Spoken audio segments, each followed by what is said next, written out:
Puis peut-être pour mettre un petit peu plus de poids sur ce que je mentionnais par rapport à la fenêtre d'impact, on a ici trois réalités, trois projets différents, si on veut. Le premier qui est en haut dans l'encadré vert est notre projet idéal.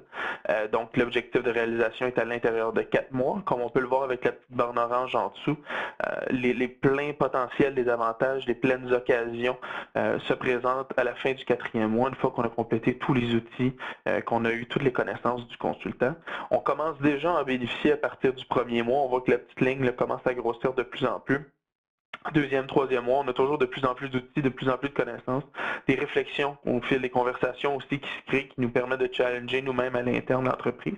Ce qui fait qu'après ça, on est déjà en train de changer notre modèle d'affaires, par exemple, ou notre façon de penser en lien avec notre projet.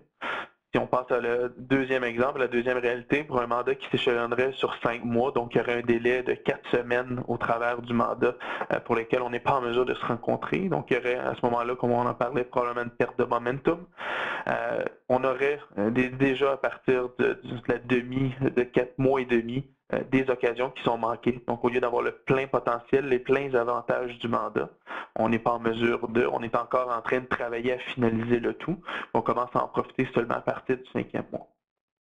Cette réalité-là est d'autant plus vraie pour le dernier exemple, où on se rendrait par exemple à 8 mois. À tous les mois, à partir du 4e mois, on aurait des occasions ratées à ce moment-là qu'on n'aurait pas été en mesure d'accomplir parce qu'on est encore en train d'essayer de finaliser le mandat, puis de peaufiner les outils, puis de passer les connaissances. Donc, on aurait raté de toutes ces occasions-là à ce moment-là. J'imagine qu'il faut que je prévoie du temps dans mon calendrier régulièrement pour pouvoir vraiment bénéficier comme vous le décrivez. Est-ce qu'on parle de 2 heures par semaine, 4 heures, 8 heures, 10 heures? Combien de temps est-ce que je devrais considérer raisonnable pour ce mandat? Raisonnable, on peut parler d'1 heure, 2 heures, 3 heures par semaine. Pour les travaux qui sont à accomplir entre chaque rencontre, ça c'est quelque chose qui est très raisonnable. Évidemment, ça peut varier d'un client à l'autre. On va voir des variations au niveau du temps qui va être passé à l'intérieur entre chacune des rencontres sur les outils proposés. Il faut comprendre que tout le temps et tous les efforts et l'énergie qu'on mettra dans ces documents-là va nous être retourné, donc c'est bénéfique pour nous.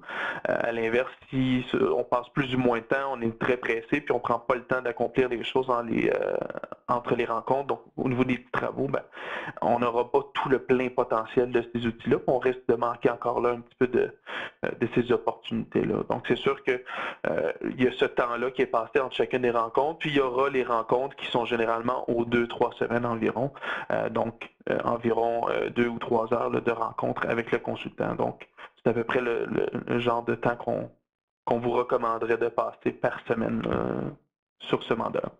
OK, c'est parfait, merci. Est-ce que ça répondait à l'ensemble des questions par rapport à ça? Oui.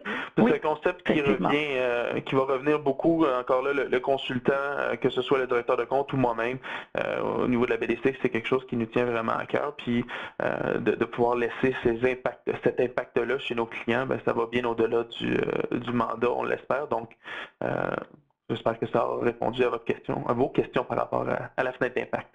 Oui, merci beaucoup, Philippe. Merci.